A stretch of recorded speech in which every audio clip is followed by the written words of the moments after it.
é negócios e tecnologia.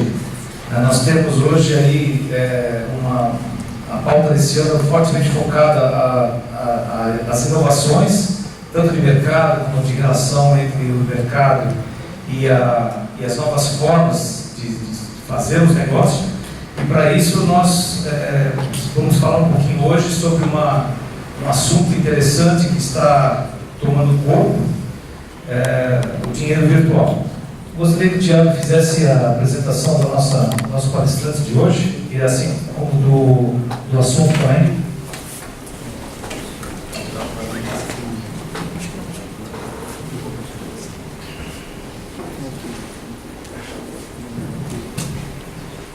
Boa noite, senhores.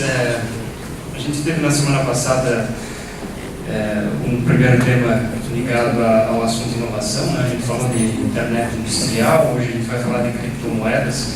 A maneira como os negócios têm sido realizados está mudando. Eventualmente, hoje acho que é mais raro a gente ir até uma loja, algum lugar para fazer compra física, né? Normal, tem se tornado normal, habitual a gente utilizar cada vez mais os nossos smartphones, enfim.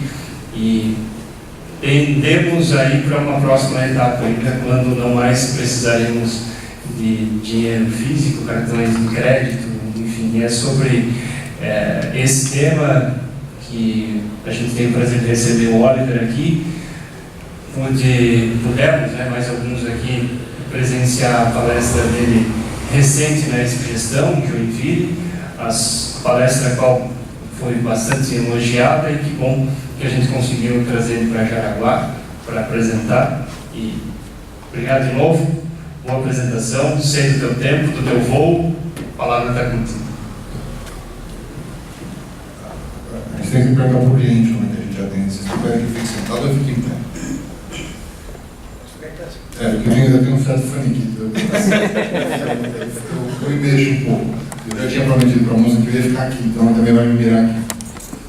Boa noite a todos. É um prazer estar aqui, na verdade. A visita em Joinville, né, que tem sido super legal. Uma série de contatos interessantes e conversas ricas nasceram aqui, então é um privilégio estar aqui com vocês. Agradeço demais o convite. E de fato a gente fica muito humilde de poder discutir um tema. Esse é um tema, como inovação é um tema, como o momento que a gente vive. Se alguém chega aqui e chama de especialista, eu desconfio. Honestamente, eu desconfio. É um momento para a gente adotar uma postura que eu acho muito mais salutar, que é de aprendiz. E eu venho vivendo assim, já os últimos 2 ou 3 anos. Daqui a alguns 2 minutos eu vou perguntar para vocês quais são as perguntas que vocês têm. Mas eu sei que se eu parasse agora e perguntar, vocês iam ficar tentando bola. Então, pensem em alguma direção que vocês gostassem que eu levasse as discussões aqui. E enquanto isso, enquanto vocês estão pensando, eu só vou contar a história de por que eu entrei nesse espaço. Por que eu, afinal de contas, fui mergulhar no mestrado de moedas digitais. Com 45 anos de idade, já sócio de uma consultoria global, filhas já adolescendo e uma delas já morando fora do país, a probabilidade, a chance de alguém achar, posso surfar nos meus louros, ela é real. Não vou dizer que ela é grande, mas ela é real. A questão é que, no meu mundo, no mundo de serviços para pessoas como vocês, rapidamente ficou muito evidente o risco que ocorria dos meus modelos mentais estavam vencendo rapidamente. Eu percebi que tudo aquilo que tinha me levado a uma carreira de sucesso, já há uns 20 e tantos anos de carreira, algumas coisas já não eram mais válidas.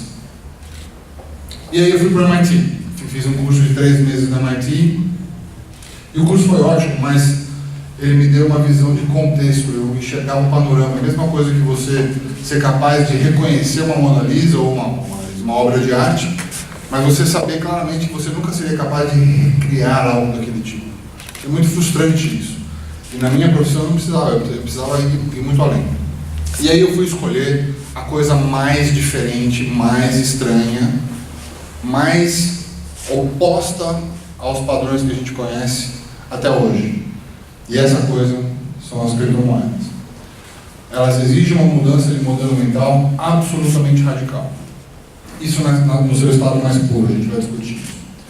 Então, eu fiz 2 anos de mestrado numa universidade chamada Universidade de Nicosia. Onde é Nicosia? Nicosia no Chipre. Por que o Chipre? A história é interessante.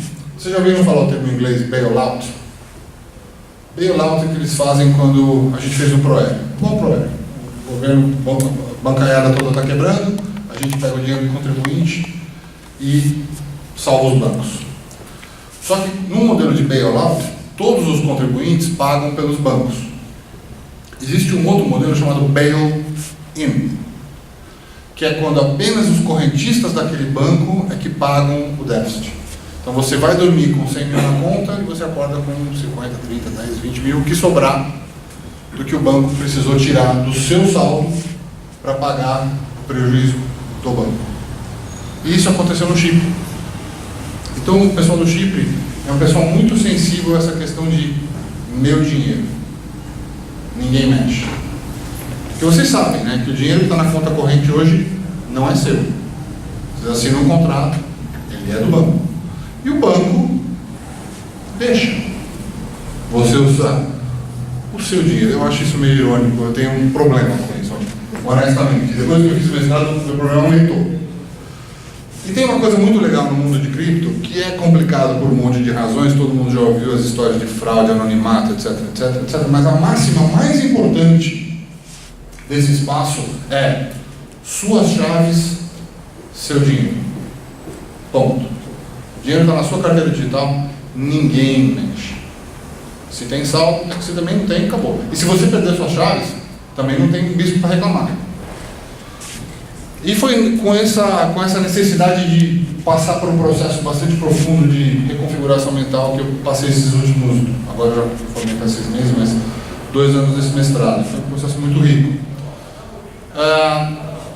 O título dessa palestra é Bitcoin com B maiúsculo, Bitcoin com B minúsculo, Blockchain, DLTs e outros bichos. Por quê? Porque está dando uma confusão desgramada nesse mundo aqui. Está todo mundo misturando alhos com bugalhos. O Bitcoin foi a primeira, na verdade, muitos consideram ainda a única moeda, criptomoeda válida de fato, ou a segunda é o Ethereum. Muitos duvidam do Ethereum, eu incluso. Se quiser saber por que, a gente pode debater um pouco. Mas teve um determinado momento que os bancos, na verdade foi o Goldman Sachs, falou assim, puxa, esse negócio do Bitcoin é perigoso, eu gosto muito, mas o que está por trás do blockchain, isso é legal. E aí começaram todos os estudos de blockchain. Aí um dos caras que mais conhece esse espaço, chamado Richard Brown, que está no Brasil essa semana, aliás, tive com ele semana passada, ele falou assim, cara, esse negócio de todo mundo enxergar o razão contábil de todos os outros da rede não funciona para determinados negócios. E ele falou isso a partir de uma posição muito salutar, que era de conhecer o Bitcoin. Ele conhecia profundamente o Bitcoin. Ele falou assim, mas isso funciona para algumas coisas, mas não funciona para outras. E ele passou a redesenhar um novo sistema baseado nas mesmas regras e criou o Corda. Corda hoje é de uma startup chamada R3, ele é open source, eles doaram, é um consórcio já foi mais de 200 bancos, hoje está em torno de 170. E o Corda não tem bloco. O termo blockchain vem porque tem um bloco de dados. O Corda tirou o bloco. Então a gente tem que chamar o Corda de Distributed Ledger Technology. Por isso que DLTs. E daí nasceu a IOTA, nasceu EOS, tem 5ª geração de... Bom, o mundo enlouqueceu, basicamente. Mas eu vou parar aqui agora e vou perguntar para vocês. Quais são as perguntas que vocês realmente querem saber? Para que eu garanta que ao longo da conversa a gente cubra. Tem algum ponto de interesse em particular? Não? Tudo bem. Se puder dar uma sugestão, eu acho que é a prática, né? Onde pode ser usado esse dinheiro, principalmente. Como usar? Como usar o dinheiro. Muito bem. Bom, como eu disse para vocês, eu precisava passar por uma completa reconfiguração mental. Vocês estão familiarizados com o termo polimata? Um polimata é igual foi Da Vinci. O Da Vinci era polimata. Ele era artista, ele era engenheiro, ele era arquiteto, ele era muito aprofundado, dominava muito determinados campos de conhecimento. E uma das coisas que mais me encanta no Bitcoin, agora falando só do Bitcoin, vamos começar com ele, é que ele é um espaço de verdadeiros polimatas. Então ele é um desafio intelectual riquíssimo, riquíssimo, só pelo desafio intelectual de entender e começar a explorar as aplicações dessa tecnologia. Primeiro porque ele é técnico. Tá? Então tudo isso começou num paper que foi publicado em 2008 por uma pessoa / entidade / grupo chamado Satoshi Nakamoto. Nós não sabemos quem é ou quem são. E uma coisa muito especial aconteceu nesse papel, e a gente não fala tanto mais nisso, é uma das coisas que me incomoda no espaço, que fala muito de blockchain e pouco de criptomoedas. Durante 30 anos, durante 40 anos, a gente vem tentando resolver o problema de computação distribuída. Quem aqui é de TI? Ninguém de TI, posso contar a mentira que eu quiser. Todo mundo vai cair. Mas era um problema considerado insolúvel. Nós não vamos conseguir fazer computação distribuída porque nós não temos como garantir que os agentes dessa rede funcionam ou operam de forma benevolente. Então sempre haverá um problema de segurança.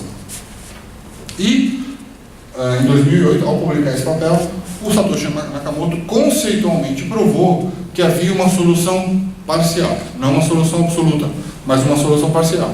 O que já é o suficiente, na minha visão e de algumas outras pessoas do espaço, para ganhar o prêmio Nobel. É realmente uma solução muito elegante. Então, tecnicamente falando, já começa muito rico. Esse problema chama problema dos generais bizantinos. Não tem nada a ver com general, nem com bizantino. Mas como ele queria falar sobre a forma como grupos agem, e ele não queria falar de nenhum grupo atuante hoje, israelense, palestino, né? Ele voltou no passado e a gente nomeou o bizantino, que já todo mundo com outro mesmo. Não tem problema. Mas esse é o nome do problema. Junto com essa tecnologia, a gente revigorou uma das tecnologias mais espetaculares que a gente criou, mais ou menos, né? Um pouco antes da... Bom, criptografia já existe há muito tempo, mas ela ganhou muita popularidade na Segunda Guerra Mundial. Então, quando a gente chama de PKI, estruturas de chave pública, é um componente claramente, e é muito difícil, a matemática envolvida em criptografia é bastante avançada. Bom, aí, uma outra coisa que a gente percebeu é que se você olha a tecnologia que foi descrita no paper de 2009, não tinha nenhuma tecnologia nova. Todas já existiam. Só que elas nunca tinham sido organizadas daquela forma. Então o hashing já existia, que é a forma de você aplicar um algoritmo em uma base de informações qualquer e ela sempre produzir o mesmo número de caracteres. Você pode escrever oi ou jogar a Bíblia lá dentro, ao fazer o algoritmo vão sair 256 caracteres, é um dos hashes, por exemplo. A lógica do blockchain de informações em bloco também já existia, não era nova. O próprio PKI não era novo. Mas do jeito que ele foi reorganizado, foi muito interessante. Então, só o fato de você mergulhar nesse campo já era um baita desafio. Como se não bastasse, a forma como essa solução a esse problema dos generais bizantinos foi feita, foi de uma brilhante elegância de teoria dos jogos. Quem reconhece o nome de John Nash? Né? Uma mente brilhante, a gente conhece John Nash. John Nash é o pai da teoria dos jogos. E basicamente a teoria dos jogos é sobre uma discussão de incentivos. Como é que eu crio incentivos em sistemas de entidades diferentes para alinhar o comportamento dessas pessoas ou entidades. E a solução parcial, que eu mencionei no ponto anterior do problema dos generais bizantinos, foi conseguido quando o Satoshi Nakamoto criou um incentivo para que todo mundo dentro dessa rede atuasse como o cartório. Então, uma rede de bitcoins, a rede de Bitcoin, ela é uma rede de computadores com uma base de dados idêntica, dizendo quem pagou quem, ou quem mandou o Bitcoin para quem, onde todos os participantes da rede são cartórios. Ninguém confia em ninguém. E, portanto, todo mundo valida. Só que aquele cara que validar primeiro, na corrida matemática para fazer a validação daquele bloco de informações, ele ganha um incentivo, ele ganha o prêmio. Esse prêmio chama Bitcoin.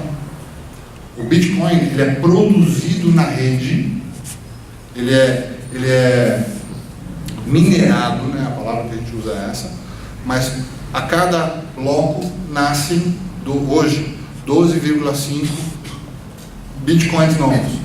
Daqui a 2 anos, eu acho que a gente está a 1 ano do próximo halvening, cai pela metade. Essa curva, ela tem uma curva já pré-determinada, que a cada mais ou menos 4 anos, cai pela metade a quantidade de Bitcoins que o minerador, que validou, recebe como prêmio. Lembrando que ele é o único premiado por uma tarefa que todos nós fazemos. Todos nós, na rede, somos cartório. Está ficando confuso, né? Pois é, é assim mesmo. Mas nós vamos chegar lá, eu acho. Para mim, 1 hora, coisa pouco. Bom, aí eu falei, putz, mas curva de tempo, emissão de moeda. Aí tem o lado econômico do Bitcoin. Tem muita gente que chama o Bitcoin de sound money, dinheiro honesto, dinheiro sensato. Só haverão 21 milhões. Ponto. Nunca haverá mais. Isso está pré-especificado na rede. Hoje nós já emitimos, não sei o número exato, mas a gente está acima de 18 milhões de Bitcoins. Isso faz algumas coisas. Quando a gente sabe que não haverá mais, gera uma sensação de escassez. Escassez. É possível ter inflação num ambiente onde se tem escassez? Não. Aqui um fato interessante para vocês entenderem como isso estava na origem da razão pela qual o Satoshi criou essa moeda. No bloco Gênese, que a gente chama o primeiro bloco minerado, é o único bloco hoje que tem conteúdo não econômico de transação. E neste bloco de Gênese tem o título de uma matéria do The Times londrino no dia que o governo teve que salvar os bancos ingleses. Então o Bitcoin é uma clara resposta à incapacidade do sistema econômico financeiro de cuidar do valor econômico dos cidadãos. Então ele tem um viés subversivo. O Bitcoin não confia em bancos centrais. Por isso que ele é totalmente descentralizado. A regra está lá dentro, só haverão 21 milhões. Quando começaram a ser minerados, a cada bloco eram premiados, o minerador ganhava 50 moedas. 4 anos depois esse número caiu para 25. 4 anos depois disso, que foi agora 2 anos atrás, caiu para 12,5. E a gente está se aproximando do próximo halvening, que a gente chama. Até o momento que isso vai virar zero. Pode, mas para de falar bobagem, cara. Você acabou de dizer que a rede só funciona porque ele criou um sistema de incentivo para que todo mundo funcione como cartório, num ambiente que ninguém precisa confiar de ninguém, porque todo mundo vira carimbador maluco. A hora que zerar, por que alguém vai ter o incentivo de continuar melhorando? Bom, dentro da transação tem uma pequena taxinha hoje. Ou ela é padrão, ou se você tiver pressa para fazer um pagamento, você pode oferecer um valor um pouco maior.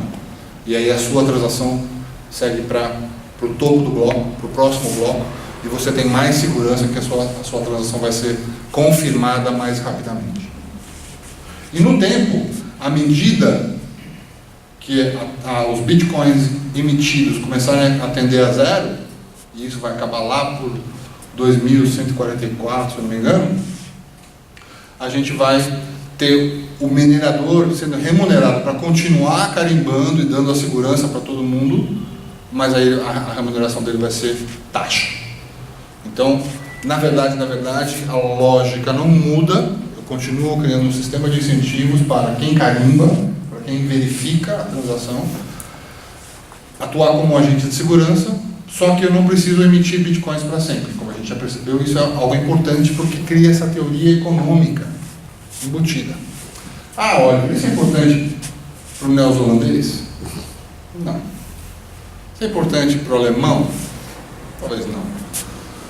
No Brasil, né, tivemos picos recentes e a gente vê que qualquer repique de inflação, quando ela atende a 10, 15, já começa a bagunçar bem a vida. O que a gente não percebe, nós temos 7,5 bilhões de pessoas no mundo hoje, das quais eu não espero não errar esses números, mas 2,5 bilhões hoje estão completamente fora do sistema financeiro. Completamente, eles não têm nenhuma conexão. E outros 3,5 bi são subatendidos. Eles têm acesso a algumas funções básicas de conta e talvez pagamento, mas não a crédito, nem a investimento, nem nenhum outro tipo de produto. Ou seja, das 7,5 bilhões de pessoas no mundo, 6 bilhões de pessoas no mundo não tem aquilo que eu aposto que todo mundo que está nessa sala tem, cartão na carteira. Quem não tem um cartão de débito na carteira? Quem não tem um cartão de crédito na carteira? Só a mocinha de 10 anos ali disse. Mas vocês entendem? Vocês já tentaram fazer uma reserva em hotel sem cartão de crédito hoje em dia? É quase que identidade. Se você não tem uma identidade econômica, você quase não é ninguém. Eu acho isso socialmente muito grave. Na África subsaariana isso é muito grande. No Brasil hoje nós estamos bancarizados em mais ou menos 54%. Mas mesmo assim, metade da população brasileira ainda está subbancarizada. A gente continua bancarizando a taxa alta. Ah, mas então é o banco que é mau e não quer atender. Eu acho que não. O banco, se tivesse mercado e se ele tivesse estrutura de custo, ele acharia uma forma. Mas não existe essa forma. Vocês sabem qual foi o canal financeiro que mais cresceu no Brasil ano passado? Que mais distribuiu crédito no Brasil? Assim, por muitas vezes, o correspondente bancário. Vocês sabem como é que chama o correspondente bancário? Pastinha. Pastinha é o canal que mais cresce no Brasil. Por quê? Porque o Pastinha, ele topa aí aqueles 10 quilômetros mais longe. Aquele município que só tem uma agência do Banco do Brasil. O Pastinha vai. Ele entrega crédito. É o canal que mais cresce. Então a gente tem um problema. A combinação explosões econômicas de gestão centralizada de dinheiro, de valor de moeda, com a falta de acesso à infraestrutura financeira, geram uma tempestade perfeita. Então o componente do Bitcoin, ele vem para resolver isso. Se eu acho que o Bitcoin vai explodir no Brasil tão cedo, eu acho que não. Honestamente, a gente estudava esse espaço, havia uma percepção clara de que, como o tempo passa, eu estou falando de minutos. A gente havia uma percepção clara que o primeiro mercado que ia explodir era o mercado de remessa.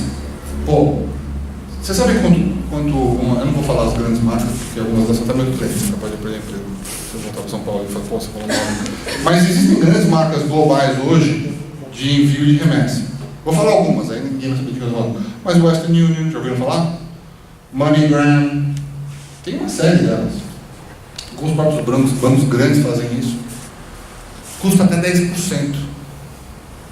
E quem usa esse canal é o trabalhador mexicano e filipino. Esses são os dois maiores canais de remessa do mundo hoje. México e Estados Unidos e Filipinas e Estados Unidos. E o cara que manda $100 para a mãe dele em Guadalajara no final do mês, ele manda 100, ela só recebe 90. 10% do custo. Caro. Muito caro. Se você mandar via Bitcoin, confirma em mais ou menos 10, 15 minutos e custa, dependendo do estado da rede, um outro debate de escalabilidade, mas em condições normais da rede, custa alguns centavos de dólar. Então é uma alternativa muito viável operacionalmente. O duro é que a gente não sabe quem está mandando para quem, aí entra todo o espaço regulatório.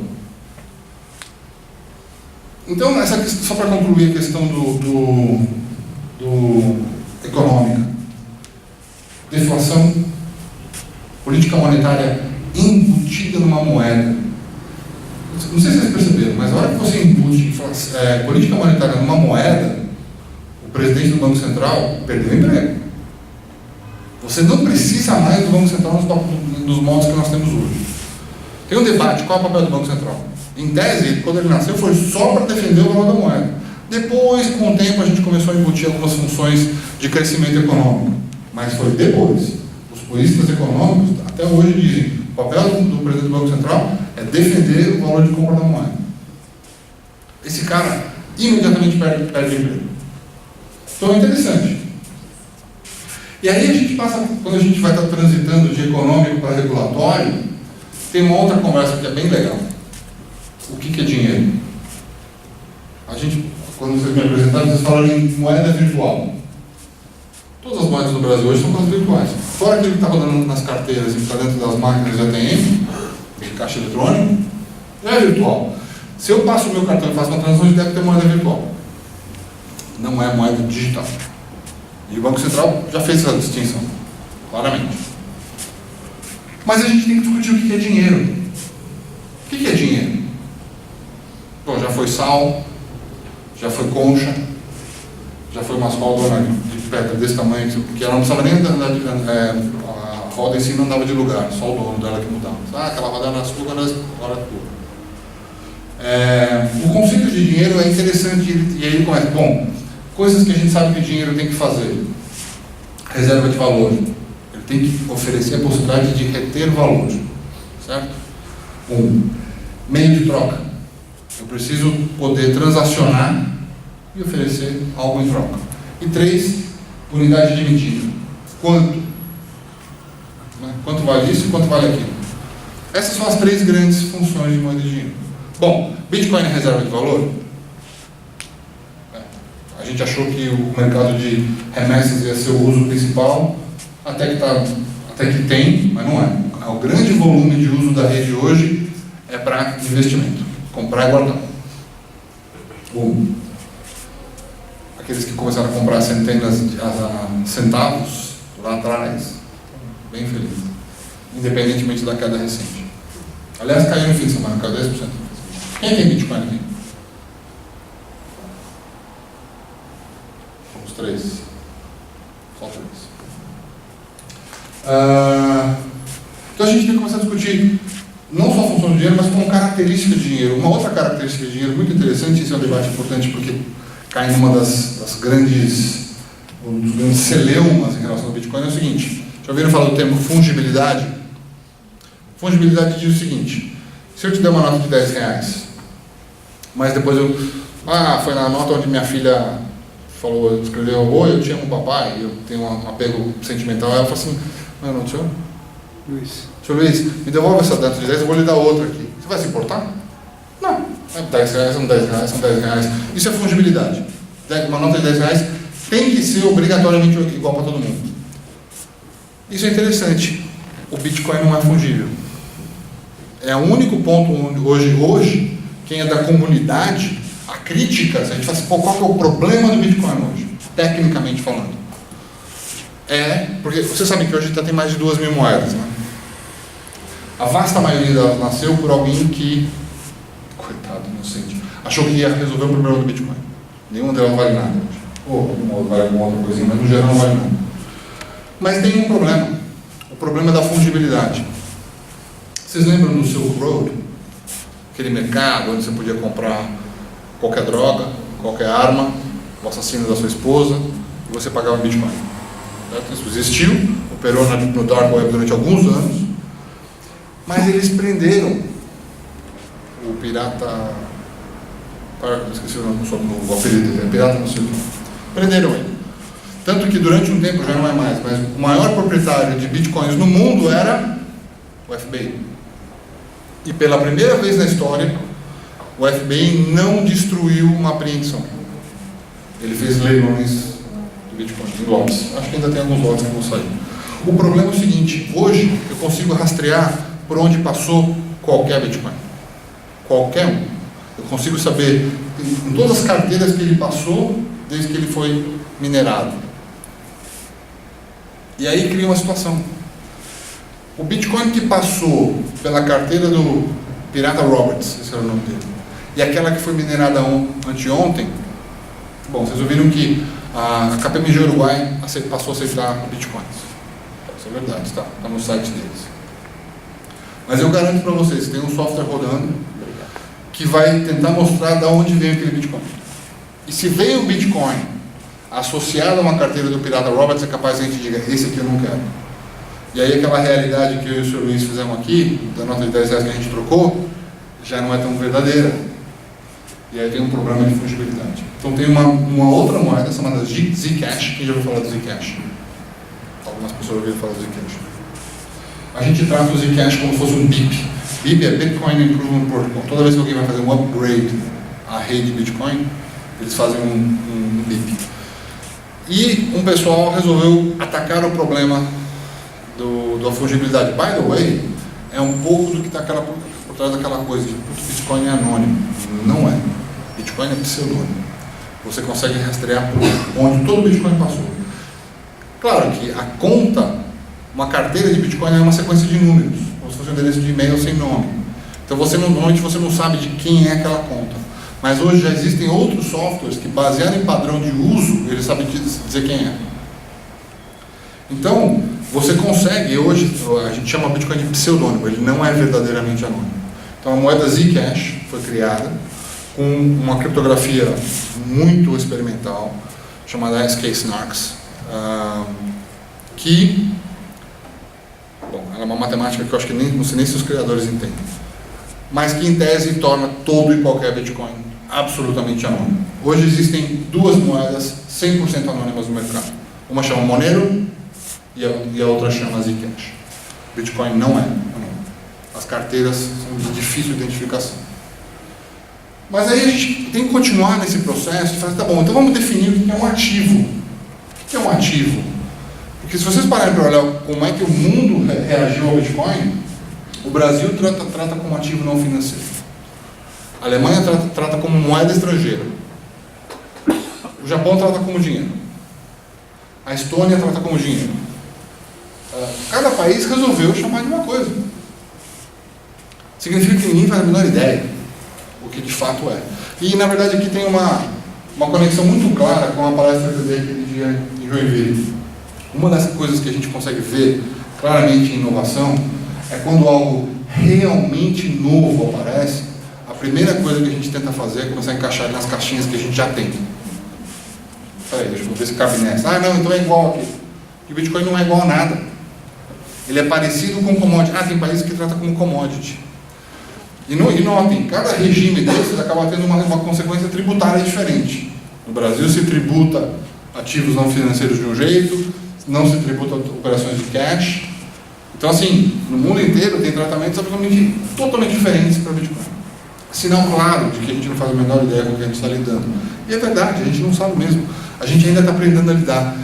Mas está forçando a gente a ter um debate sobre defina um ativo.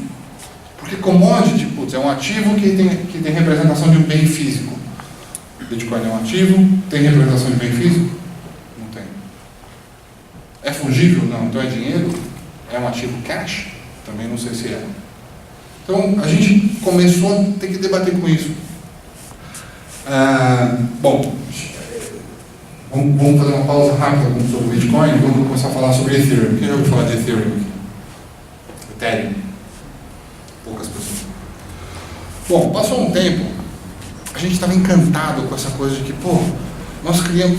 E veja, por que eu me apaixonei por isso? Acho que aqui vale a pena fazer uma nota. Nunca na história, e vamos parar para pensar, a indústria de mídia, a indústria de telefonia, a indústria de música, mais algumas outras, varejo, já estão do avesso por causa da economia digital, estou errado. Estão completamente do avesso. Certo? A Globo já não é mais o que era, nem vai ser. Ela é menor que a Netflix hoje. múltiplas vezes. Aliás, a Netflix, não sei se viram, essa semana passou a ser Dow 50, Dow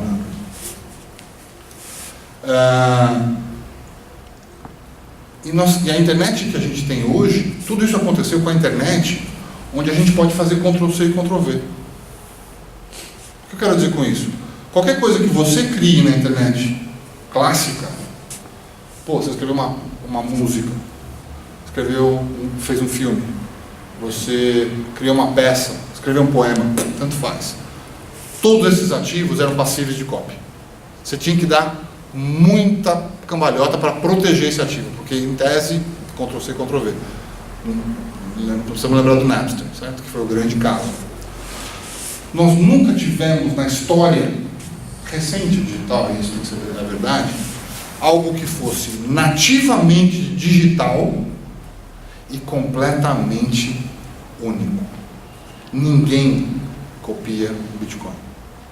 A rede está no ar há 9 anos, 24 horas por dia, 7 dias por semana, sendo atacada e nunca houve problema. Mentira, teve uma vez que houve um problema que o cara ele conseguiu fabricar um número de bitcoins fajutos, mas rapidamente isso foi revertido. Nunca mais. E é uma rede que hoje vale mais de 100 bilhões de reais. Aliás, não sei qual é a última cotação, mas algumas dezenas de bilhões de dólares. Então nós temos agora a internet de valor. A gente pode começar a criar modelos de negócio que consideram a criação de ativos digitais únicos. A Lilica pode virar uma identidade digital única, não copiável, numa criptomoeda. E nunca ninguém vai copiar aquela versão dela. Isso nunca foi possível. Isso é muito especial. Isso é o que me atrai. Isso foi uma das coisas que mais me encantou com esse projeto. Mas para muitos isso não foi suficiente. A gente falou, se a gente tem um razão contábil compartilhado, a gente consegue criar ativos que são únicos, por que a gente não joga lógica programável em cima disso? E na verdade o Bitcoin já tem um pouco disso aí. Tem algumas funções do Bitcoin, uma delas chama Check Time Lock Verify, que significa que eu posso te mandar um Bitcoin, mas você só terá acesso, digamos que você fosse meu filho de 20 anos. Eu disse, olha, o teu patrimônio está aqui, mas eu só estará liberado depois dos seus 35. Mas eu já te mandei na sua carteira. Só que a sua carteira só destrava depois que eu deixar. Então eu posso programar quando esse dinheiro está disponível para você. Tem gente que já usa isso com problema de jogo. Já tem algumas funções desse tipo. Então assim, mas essa programação, o pessoal achava pouco. Não, eu quero criar lógicas inteiras em cima do blockchain. Porque o blockchain é uma maravilha. Alguém já aqui trabalhou em reconciliação bancária? O contábil? Não tem gente de TI, não tem gente de contabilidade. Vocês fazem nada? Vocês fazem. Sorte de vocês. A verdade é essa. Mas é um problema hoje. O fato é que a informação que a gente tem dos nossos sistemas não batem. Certo? O que está na conta de vocês não bate com o que o banco tem. Porque tem alguma coisa no tempo, a gente vai... Eu fico dançando aqui, te arrumando uma dor de cabeça e meio. Mas eu vou tentar ficar aqui.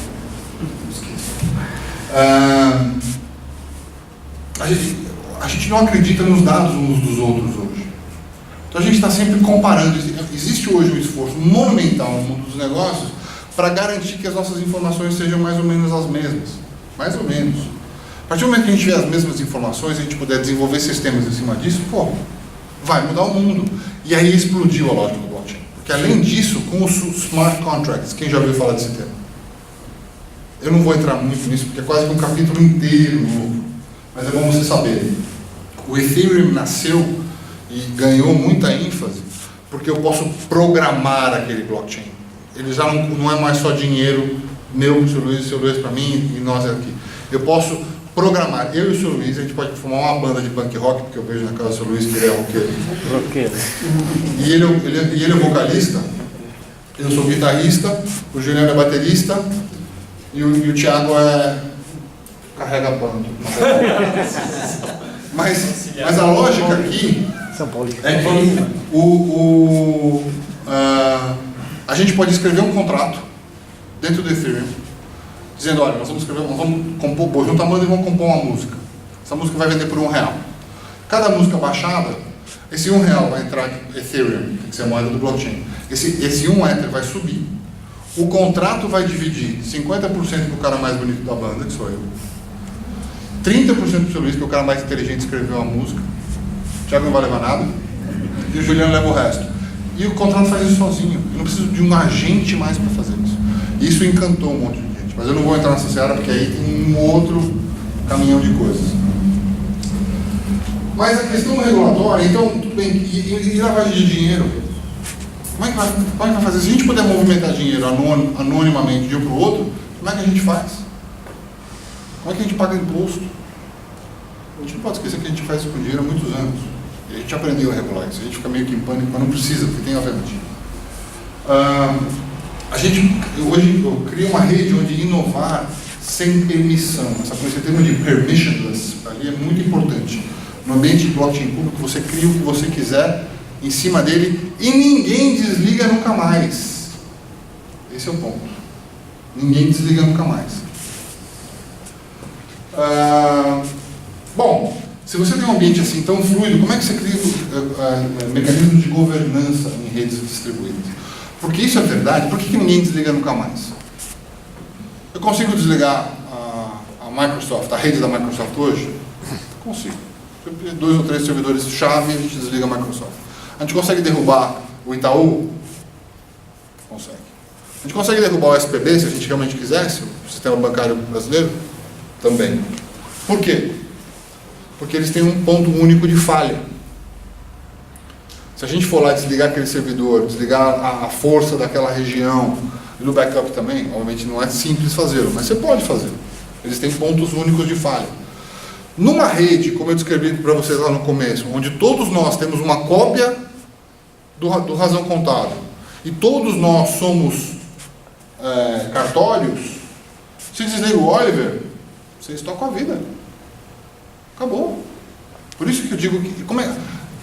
Isso que é o que chama de rede distribuída.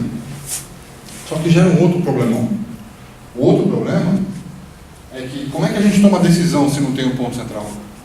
Veja, modelos centralizados, que é o oposto da rede descentralizada, são super úteis. Porque eles são super eficientes. Se o nosso querido Eduardo Guardia, nosso ministro, acordar amanhã e falar assim, amanhã é quarta-feira? Não, quarta-feira. Senhora, nós vamos subir o juro em 5 pontos, em meio ponto, 5 pontos. Se ele tomar essa decisão, no dia seguinte está válido.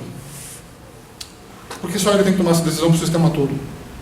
Sistemas centralizados são muito eficientes para a tomada de decisão. Já no ambiente onde todo mundo manda e ninguém desliga ninguém, esse é um modelo de governança completamente diferente. Então, quando a gente começa a desenhar sistemas em blockchain, a gente tem que começar a discutir como é que a gente vai fazer a governança desses sistemas. Então é um outro capítulo muito importante, mas é bom você saber. A questão de estruturas de governança, tomada de decisão, tudo isso é muito complicado. Então, resumindo, um slide, em um tema, Bitcoin, feito por tecnologias conhecidas, nenhuma delas nova, nos deu algo que nós nunca no passado na vida tivemos, que é esse ativo digital, uma pepita de ouro puramente digital. Hoje a gente tem. Isso vai ter implicações grandes daqui para frente. E eu acho isso fascinante, mas gera as mesmas perguntas, tantas perguntas quanto respostas até agora. Por isso tem tanta gente estudando. E eu falei um monte, e eu não respondi a pergunta do Otávio. Como é que se usa? Bom, a primeira pergunta é como é que se obtém. Certo?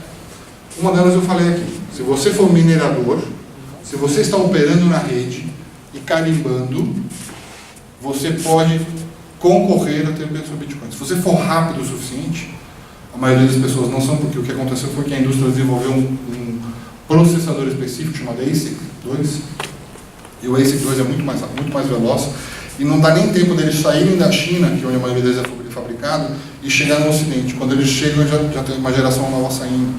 Então, quando esse cara do Ocidente começa a rodar a mineração, ele já está com uma placa pior e ele perde a corrida. Então, a mineração hoje é predominantemente chinesa. Isso não é um problema em si.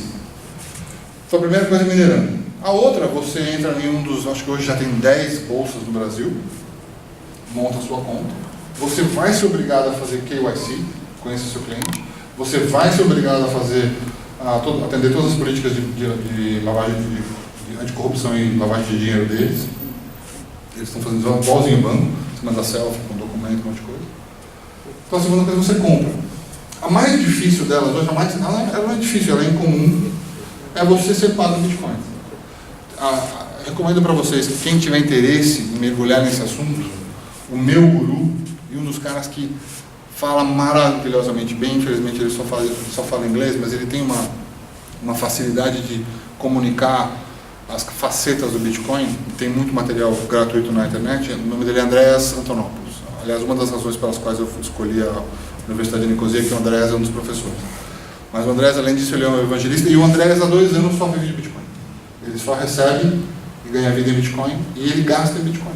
Então ele paga as suas contas em Bitcoin, ele vai numa bolsa, vende X Bitcoins, paga as suas contas, e a vida segue. A gente deve ter hoje uns 200 mil estabelecimentos no mundo que aceitam. Não é um número muito grande, dado toda a quantidade de estabelecimentos, mas tem alguns no Brasil. A Microsoft famosamente aceitou uma época, depois acho que deixou de aceitar. KPMG, Uruguai, aceita. Nós no Brasil ainda não. Então, pessoal, a gente deu uma pincelada muito alto nível nesse fenômeno. Ele não é trivial, não é fácil entender, mineração, redes distribuídas. Sempre quando eu aparece me apavora, porque nem todo mundo entende o que nós estamos falando e tem uma visão parcial. Tem um vídeo na internet que eu recomendo que todos vejam.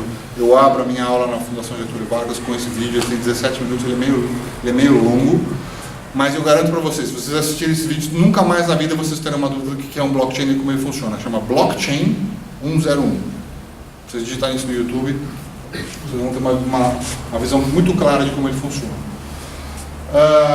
E era isso. Agora a gente podia abrir um pouquinho, né, ver se alguém tem perguntas específicas para levantar algum tema que gostaria que explorasse.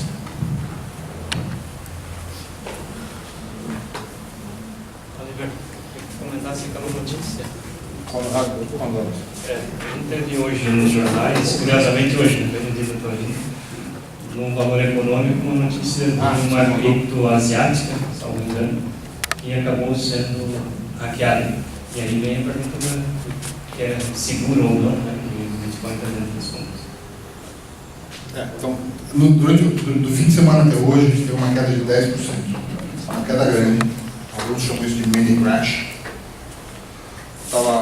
Ela estava girando há um bom tempo, em torno de 730, subia a 780, perdão, 7.300, depois estimulou até 790 durante as últimas semanas. E no sábado caiu e veio caindo, não sei como ela está hoje, mas a queda hoje à tarde é 10%. Começou a se especular por quê. E normalmente, quando tem uma queda,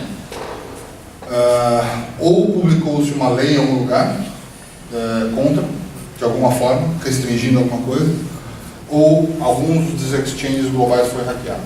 E aconteceram as duas coisas. Teve uma publicação na França, se não me engano, alguma coisa assim, sobre o uso de restrição do Bitcoin, e houve um hacking da 90ª bolsa no mundo.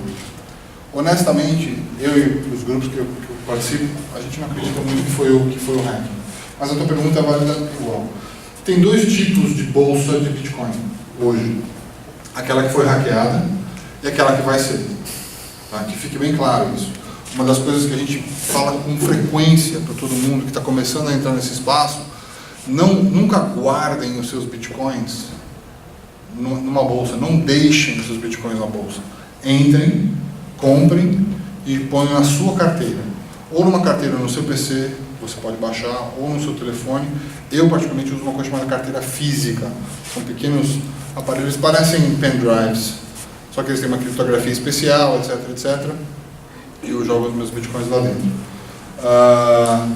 Lembra qual foi a máxima que eu falei? Minhas chaves, meu dinheiro. Se os seus Bitcoins estão numa bolsa, de quem são seus Bitcoins? Da bolsa, certo? E as bolsas de Bitcoin, eletronicamente, elas são muito centralizadas. Se a B3 quebrar hoje, você não fica sem suas ações. Suas ações estão custodiadas. A B3 fez a compra e a venda, Mas a custódia foi lá para estabelecer que uma outra companhia, um outro balanço, aquilo está bem guardado. O Bitcoin hoje, as exchanges, as bolsas de Bitcoin, elas não estão no blockchain do Bitcoin, elas não estão no sistema principal, elas conectam com ele. Mas elas são muito vulneráveis a todo tipo de hack que a gente já tem. Lembra que a gente falou, o Bitcoin não está sendo atacado 24 horas por dia, 7 dias por semana, há 9 anos? As bolsas conectam com ele, mas não fazem parte desse mesmo sistema de segurança. Então elas são muito vulneráveis. A gente já teve alguns casos bastante escandalosos. Aliás, quando o Bitcoin teve a sua primeira grande queda, que foi lá em 2004, caiu de $1.200, $1.250 mais ou menos, para 200 e ficou assim durante anos, até a gente começou a ter uma subida mais recente.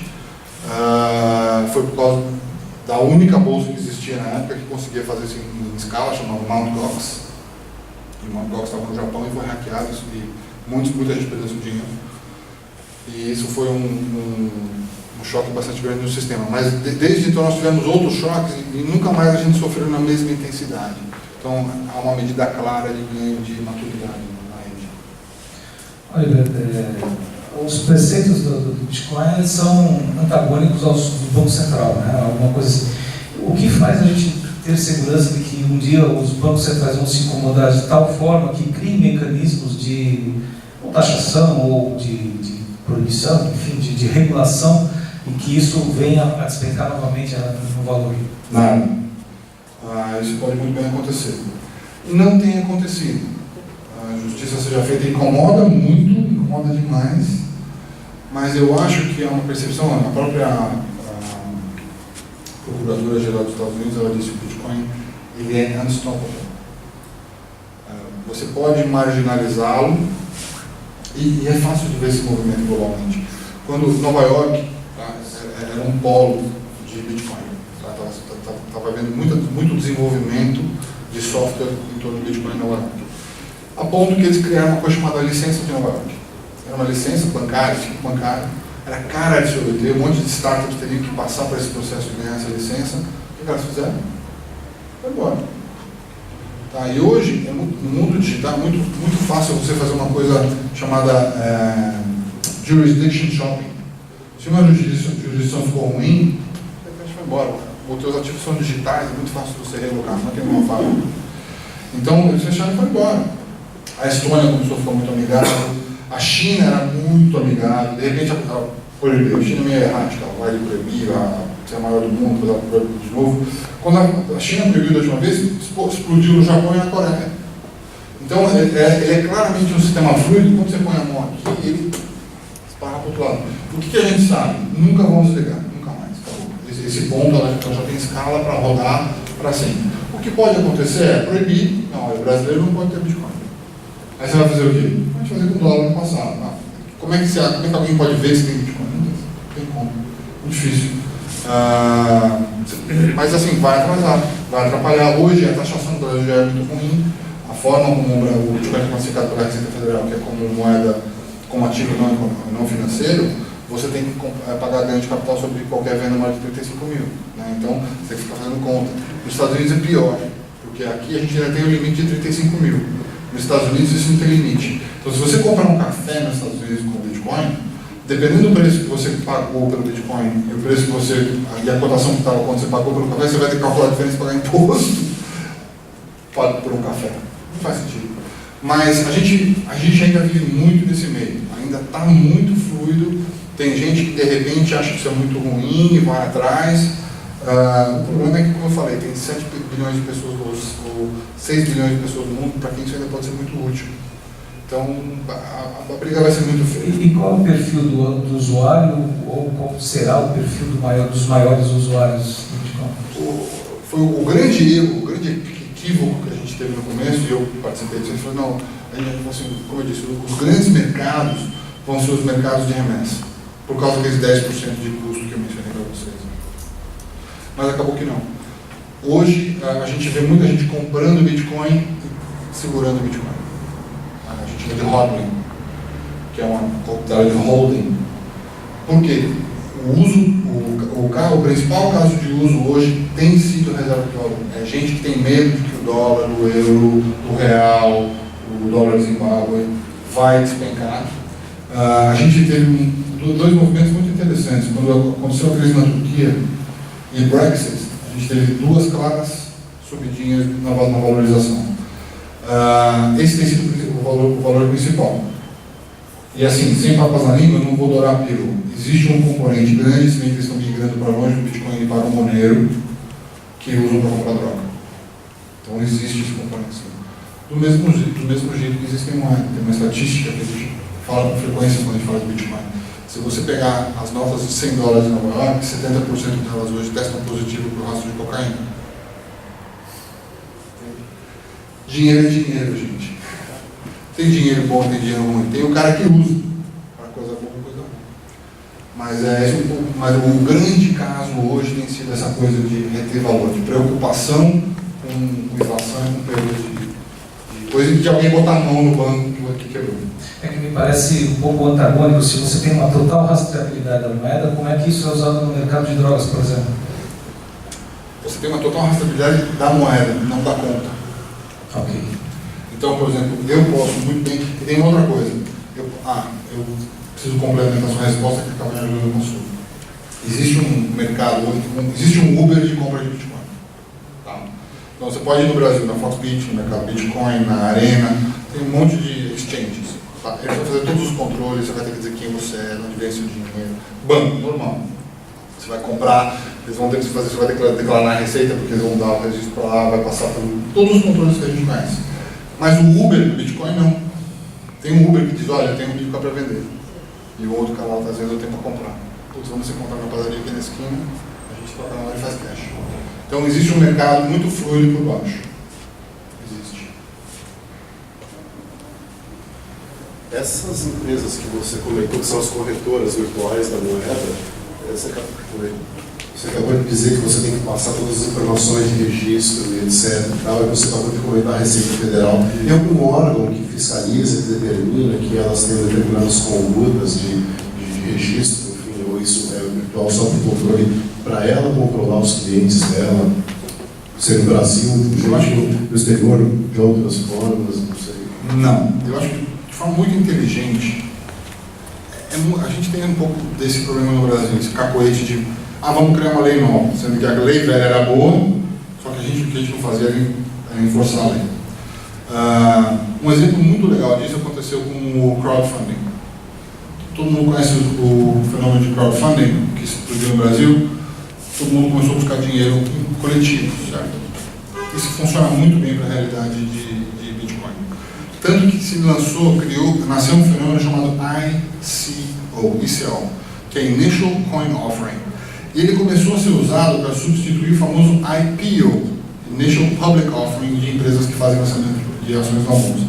Então, houve uma febre no ano passado. No ano passado se juntou quase que 10 vezes mais volume de capital via ICO do que em Venture Capital no mundo. Foi uma coisa estrondosa. E os ICOs, eles são muito fáceis. Eu imito, o Ethereum ele já é codificado, ele te oferece um token genérico, que eu vou chamar de Oliver Coin. Você vem aqui, você compra um Oliver Coin, eu pego o seu dinheiro e eu prometi fazer um produto X, você pode não acreditar nisso, mas os ICOs foram um grande fenômeno. O que a CVM fez?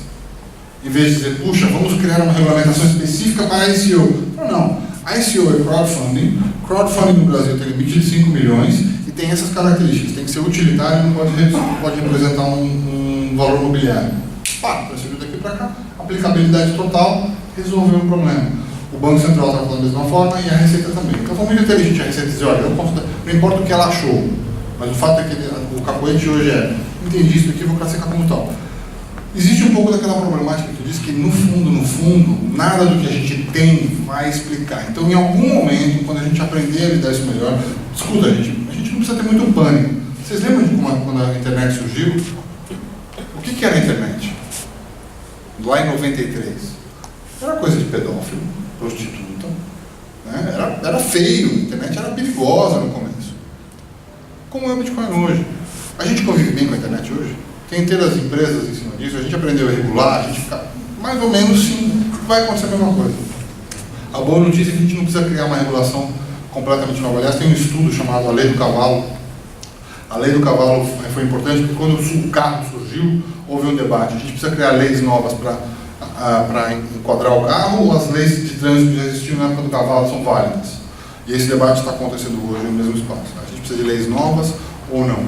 A sensatez, de certa forma, bem geral, vem se sobrepondo e a gente vem entendendo que os reguladores estão numa postura muito interessante. De forma geral, estão neutros à inovação, que eu acho muito salutar. E estão deixando o que a gente chama de sandboxing. Eles falam assim, olha, dentro desse limite aqui, ó, vocês podem fazer o que vocês quiserem. Não pode estourar, que nem a CVM com 5 milhões. Pô, se fosse 150 milhões, é diferente. Mas 5 milhões não vai matar ninguém. Só o dono de 5 milhões. Não vai ser o sistema. Não vamos ter 250 aposentados perdendo esse patrimônio. Então, dentro dessa lógica de sandbox, tem sido bastante razoável o acompanhamento. Mais alguma dúvida que nós queremos externar? Porque dúvidas nós temos. É a questão de querer externar ou não. Ok, então. Oliver, muito obrigado. Opa, tem mais algum? Não? Oliver, muito obrigado pela tua apresentação, pela tua vinda. Eu acho que trouxe o instalar aqui para incentivar nós entrarmos cada vez mais nesse mundo, né? Eu acho que eu me vejo há uns 30 anos atrás, quando eu comecei a entrar na questão da internet, eu não acreditava em mercado livre, e hoje é uma realidade, é muito parecido. É a mesma coisa. Não? É a mesma coisa, mas muito parecido. Perfeito. Muito obrigado por ti, parabéns pela